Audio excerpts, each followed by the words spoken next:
Welcome to free CSCS and CPCS video course, the latest, CITB Health and Safety Lessons, 2021, UK.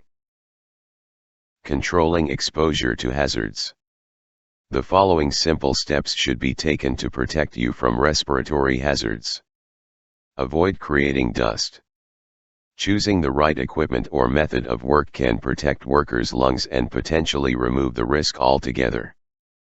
Pre-order sized materials rather than cutting them on site, or use a block splitter rather than a disc cutter, as this creates less dust and is quicker.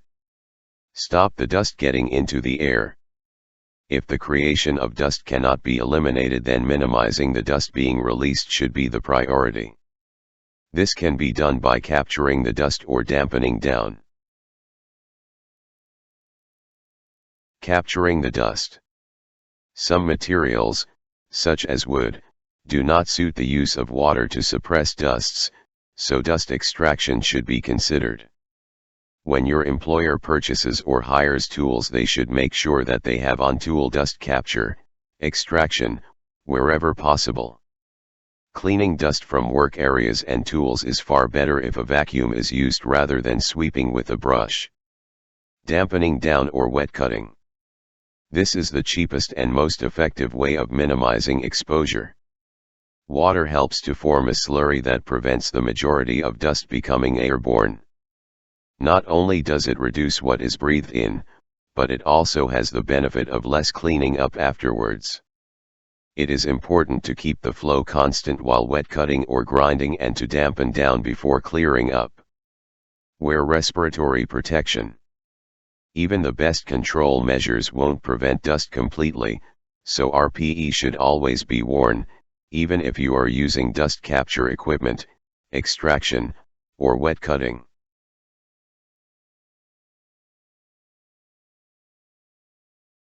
Noise and vibration. Noise is sometimes referred to as unwanted sound.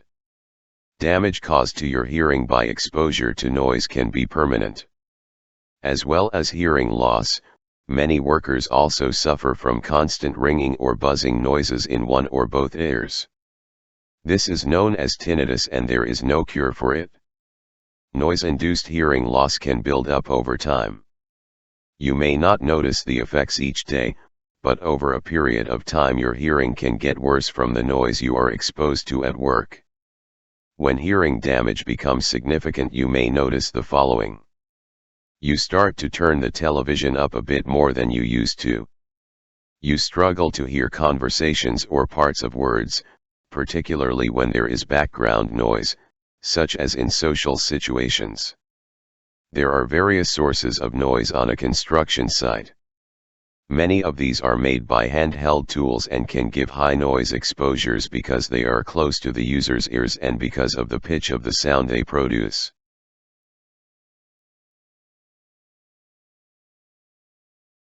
Other sources of noise could include the following.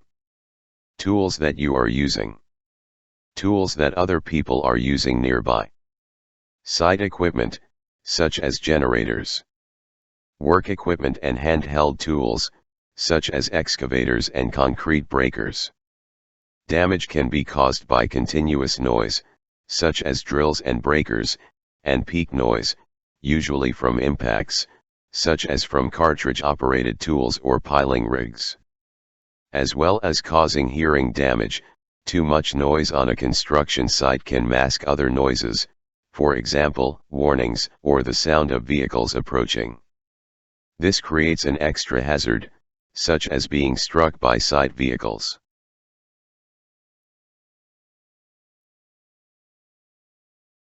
You and your site employer. What your site and employer should do for you. 1. Complete assessments to make sure that you are not exposed to levels of noise or vibration that can cause damage to your health. 2. Develop suitable control measures for managing and limiting your exposure to noise and vibration. 3. Provide you with suitable training so you understand the hazards from noise and vibration and the harm that can be caused to you. 4. Provide suitable hearing protection. 5. Provide supervision to make sure the control measures are being used properly. 6. Arrange for health surveillance where your levels of exposure state this is necessary. What you should do for your site and employer. 1. Make sure you understand the damage that too much noise and vibration can cause you. 2. Wear your hearing protection when needed. 3. Make sure that you wear your hearing protection properly. 4. Look after your hearing protection and get it replaced if it is lost or damaged. 5. When using handheld vibrating tools, do not exceed any safe time limit, if one has been given. 6. Attend health surveillance, when requested by your employer, it's for your benefit.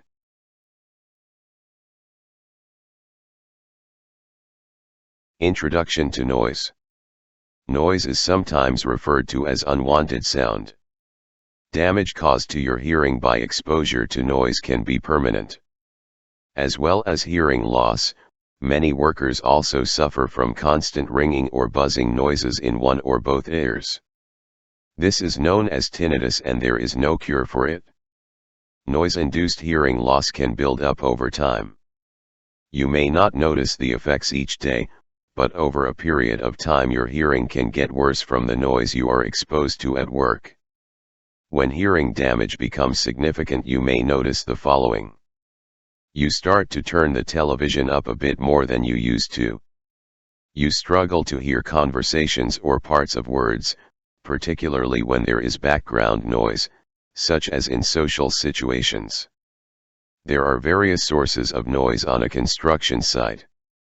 Many of these are made by handheld tools and can give high noise exposures because they are close to the user's ears and because of the pitch of the sound they produce. Other sources of noise could include the following. Tools that you are using. Tools that other people are using nearby. Site equipment, such as generators. Work equipment and handheld tools, such as excavators and concrete breakers. Damage can be caused by continuous noise, such as drills and breakers, and peak noise, usually from impacts, such as from cartridge-operated tools or piling rigs. As well as causing hearing damage, too much noise on a construction site can mask other noises, for example, warnings or the sound of vehicles approaching. This creates an extra hazard, such as being struck by site vehicles.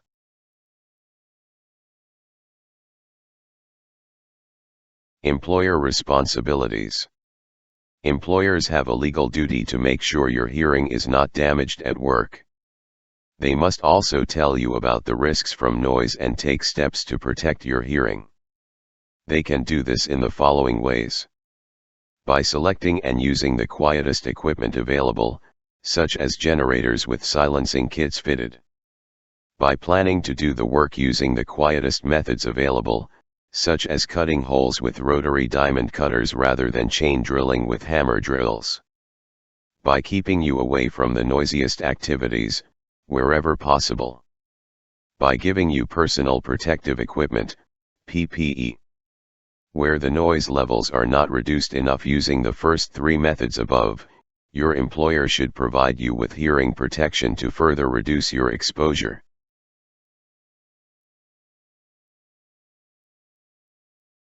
Hearing protection. There are two main types of hearing protection, each has its own advantages and disadvantages. Induction, briefings, site rules, and signage will tell you where you should wear hearing protection. Make sure you wear it, where and when instructed to do so. Earplugs.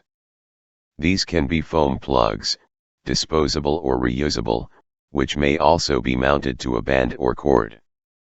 They must be fitted correctly so that they work properly, otherwise they have little effect. They must be fitted with clean hands, otherwise dirt can get into the ears and cause infection and other problems. You should be shown how to fit earplugs properly. Hearing defenders, earmuffs. These cover the outer shell of the ear and need to make a tight seal against the head to work properly. They do not provide suitable protection when worn over long hair or glasses. They should be stored properly so they don't get dirty or damaged. They must be kept clean and be cleaned after use, or they can become unhygienic. They can get hot and sweaty in hot weather, and can be uncomfortable to wear for long periods. Whichever type of hearing protection you use, it must be worn for all of the time that you need to wear it. Even short periods of not wearing protection have a huge effect on your daily exposure. The daily exposure level is the amount of noise a worker is exposed to, measured over an assumed 8-hour working day. The noise at work regulations give 2 action levels that are the daily exposure levels at which your employer must take action. If the noise is above a certain level, the amount of time you are exposed to the noise must be reduced in line with this. The issue and wearing of PPE should always be considered as a last resort. Lower exposure action level. At noise levels of 80 decibels, your employer should identify the noise hazard area, by the use of signage, and make sure that appropriate hearing protection is available. These are often called advisory hearing protection zones. Upper exposure action level. At noise levels of 85 decibels, your employer should identify the noise hazard area, by the use of signage, provide suitable hearing protection, and make sure it is used correctly. These areas are often called mandatory or compulsory hearing protection zones, which means everyone must wear hearing protection.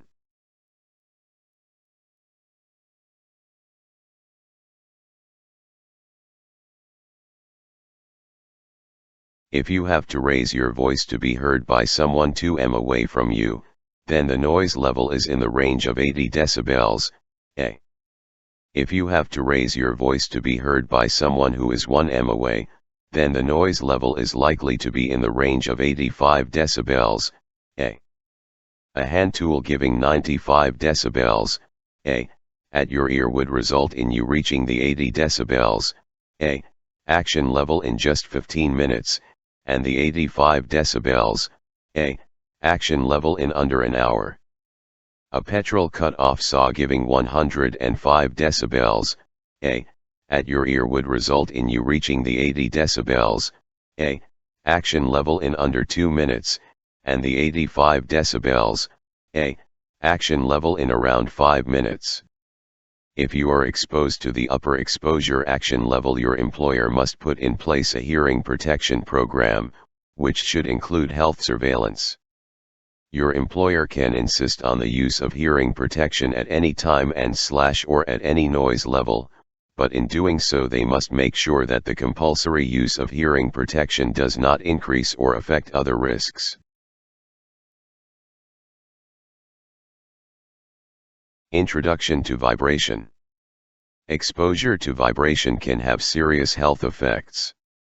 Vibration from handheld tools can cause hand-arm vibration syndrome, HAVS, which affects many workers in the construction industry. Whole body vibration, WBV, can also occur in the construction industry and may affect drivers of construction vehicles, often resulting in back injury. HAVS is a range of conditions caused by exposure to vibration through the hands. The condition is permanent and disabling, there is no cure. The damage being done affects the nerves, blood vessels, muscles, bones and other tissues of the hands and arms. Symptoms within the hands often include the following: tingling, numbness, loss of sensation, loss of manual dexterity, painful throbbing, extreme burning in the fingers and hands, especially after they have been exposed to cold or have become wet.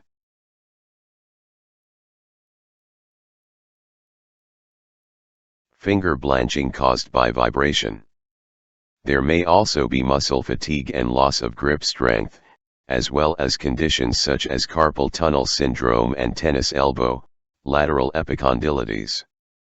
A common symptom of HAVS is finger blanching. This appears as discoloration of the fingers, which may be temporary at first but can become permanent with longer exposure. People with HAVS often have problems with everyday tasks, such as fastening buttons. It is also painful, particularly when the hands are cold or damp. HAVS is a progressive illness. This means that if you have the condition, the symptoms will not improve but will get worse over time.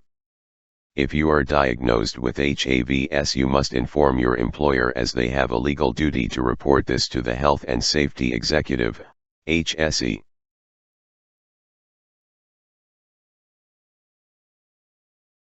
Equipment that can cause HAVS. HAVS is caused by the use of handheld equipment that generates high levels of vibration. Typical equipment that produces enough vibration to cause HAVS includes the following: compressed air breakers, pneumatic drills, concrete pokers and scab bleers. Handheld drills, including hammer drills and rock drills. Disc cutters, angle grinders, and wall chasers. Sanders, circular saws and planers. Plate compactors and streamers. Your chance of getting HAVS depends on the vibration dose you receive each day. The dose is a combination of the amount of vibration produced by the tool and the length of time it is used for each day. A common way of managing the risk to workers from vibration in the construction industry is by limiting the daily dose, the amount of time workers spend using vibrating tools.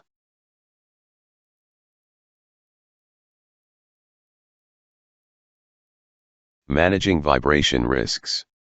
Your employer has a duty to make sure that you are not exposed to levels of vibration that can cause damage to your health. They must make sure of the following. Your risk of exposure to vibration is assessed. The following measures are put in place to control vibration. Buy equipment that produces the lowest levels of vibration. Choose work methods that avoid exposing workers to vibration, such as the use of machine-mounted rather than handheld breakers. Make sure that equipment is well maintained and attachments, such as bits and discs, are not too worn. Limit the time you use vibrating equipment, so that you do not receive a potentially damaging vibration dose, and provide you with information on usage limits, trigger times. You are given information and training so that you know the risks from vibration. Health surveillance begins if you are exposed to significant levels of vibration. Reducing vibration risks. Although your employer has a duty to protect your health, there are things that you can do to reduce your risk of developing HAVS. Be aware of the information provided on usage limits, trigger time limits, for vibrating tools, and make sure you do not exceed them. Relax your grip and let the tool do the work. Applying too much force or gripping too tightly results in more vibration being transmitted to the hands. Take regular breaks when using vibrating tools, and during those breaks exercise your fingers to improve the blood supply. Keep your hands warm. Cold hands are more prone to damage from vibration. Remember the following. Smokers are more likely to get HAVS than non-smokers, as smoking reduces circulation. Wear gloves to keep the hands warm. The use of so-called anti-vibration gloves is not recommended. In most cases they have little or no effect on vibration transmitted to the hand, and in some cases can make matters worse. The damage caused by exposure to too much vibration is permanent, debilitating, can affect your personal life and could end your career. Hazardous substances. A hazardous substance can be described in the following ways. Any substance, solid, liquid, gas, dust, fiber, fume, vapor, spray or mist, that could harm your health, including things such as solvents, paints, adhesives, exhaust fumes, cement, wood dusts and so on. Any dust, fiber, or fume given off by a work process. Any substance that could harm the environment. You and your site employer. What your site and employer should do for you. 1. Assess the risks of using substances, CSCS assessments. 2. Use a less hazardous substance where possible. 3. Make sure there are facilities to store and dispose of substances correctly. 4. Control exposure by providing engineering methods, separation, insulation, isolation, and local exhaust ventilation, and the use of safe systems of work. 5. Provide information and training on the hazards, risks, and controls, and on safe systems of work. 6. Monitor the work and the workplace to make sure the controls are effective. 7. Have procedures and equipment in place to deal with incidents or spills. 8. Make sure workers are trained in incident and emergency procedures. 9. Provide health surveillance for employees, where required.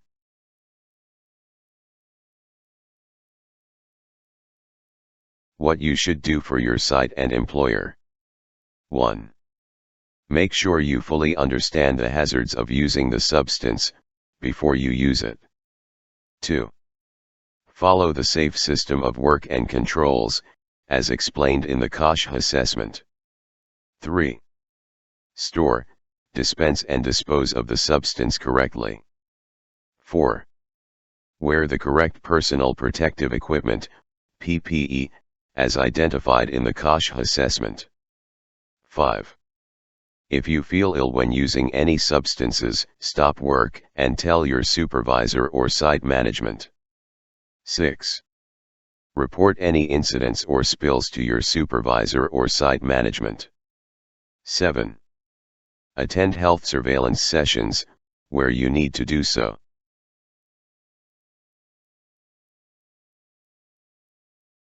How hazardous substances can affect your health.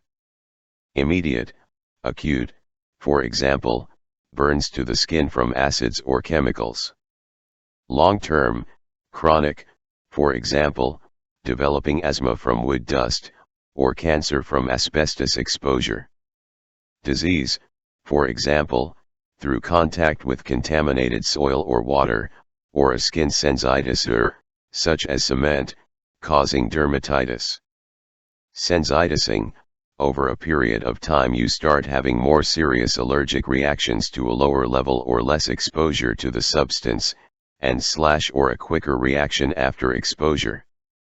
How hazardous substances can get into your body, routes of entry. Inhalation, breathing in dust, fumes, vapors, and fibers. Absorption, contact with your skin or mucous membrane, lips, inside nose, and eyelids, or open sores or wounds on your body. Ingestion, being swallowed or eaten, usually from holding food or smoking with dirty hands.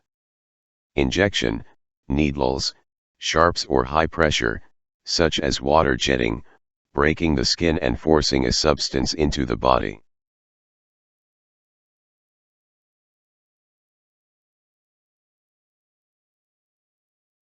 What your employer should be doing.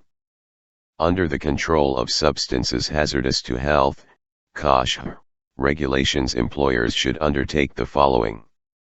Read and understand the manufacturer's information on the substance.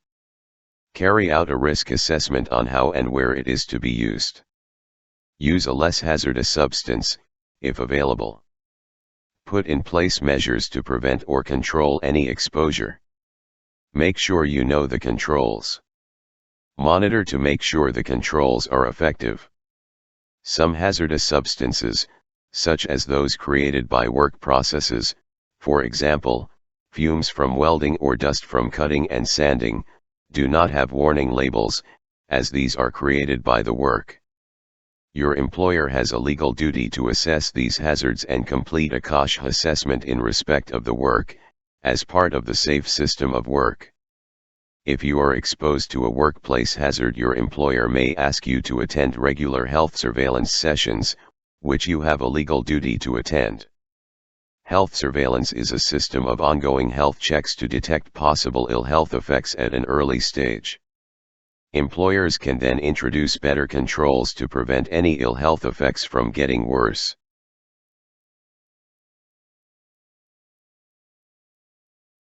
Identifying hazardous substances. The packaging or container of hazardous substances will carry one or more symbol to indicate its hazardous properties.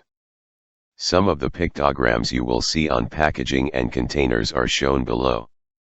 Globally harmonized pictograms. 1. Toxic, can be fatal if swallowed or inhaled. 2. Contains gases under pressure. May explode if heated and can cause burns.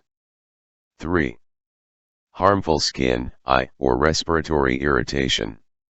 May cause an allergic reaction, drowsiness, or breathing difficulties. Identifying hazardous substances. The packaging or container of hazardous substances will carry one or more symbol to indicate its hazardous properties. Some of the pictograms you will see on packaging and containers are shown in the table below. Globally harmonized pictograms. 4. Flammable gases, liquids, solids, and aerosols. Heating may cause a fire. 5. Heating may cause an explosion. 6. Hazardous to the environment and aquatic life. Identifying hazardous substances. The packaging or container of hazardous substances will carry one or more symbol to indicate its hazardous properties. Some of the pictograms you will see on packaging and containers are shown in the table below. Globally harmonized pictograms. 7. Oxidizing gases, liquids, and solids. May cause or intensify fire. 8. Damage to organs and may cause serious longer-term health hazards, such as carcinogenicity and respiratory sensitization. 9. Corrosive and can cause severe skin damage or burns. If you find a substance in a container with no label, make sure that no one else can come into contact with it and report it to your supervisor. Disposal of hazardous substances. Hazardous substances can contaminate land, drains, sewers, rivers, and the air. They should never be mixed with general, non-hazardous waste, or poured down drains or sinks, onto the ground, or buried, burnt, or fly-tipped. Your site or employer should have a procedure to dispose of hazardous waste, including empty or part-used containers. Highly flammable liquids. Highly flammable liquids, HFLS, such as thinners, solvents, petrol, and adhesives, can be easily ignited, catch fire, and burn fiercely. If you have to use HFLS, you must make sure of the following. Check there are no naked flames or other sources of ignition nearby. Only take the amount you need for your immediate needs. Always follow the storage procedures. Have the correct fire extinguisher at hand and make sure you are trained to use it. If a fire extinguisher is needed for hot work activities, it must be one specific for the work activity and the workplace. It should be issued or approved by the person authorizing the hot work, and you should be trained to use it. Fire extinguishers should not be taken from fire points to cover hot works, no matter how close the fire point is or how short the hot work will be. Liquefied petroleum gas. Liquefied petroleum gas, LPG, is a form of highly flammable gases held under high pressure to liquefy them. They will readily evaporate if released from the pressure vessel, cylinder. LPG is heavier than air, so will sink into excavations, basements, drains, and so on. LPG cylinders must be stored upright in a well-ventilated area and in a secure cage. There are separate regulations covering the safe carriage of LPG cylinders in vehicles. LPG has a distinctive smell. If you think others are warned to evacuate the area. The following is carried out, only if it is safe to do so. Turn the cylinder supply valve off. Open doors and windows. Remove any source of ignition. Do not allow the switching, on or off, of electrical apparatus. It is reported immediately.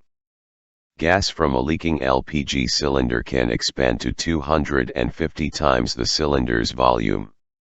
It can catch fire at some distance from the original leak and flash, burn, back to the source of the leak.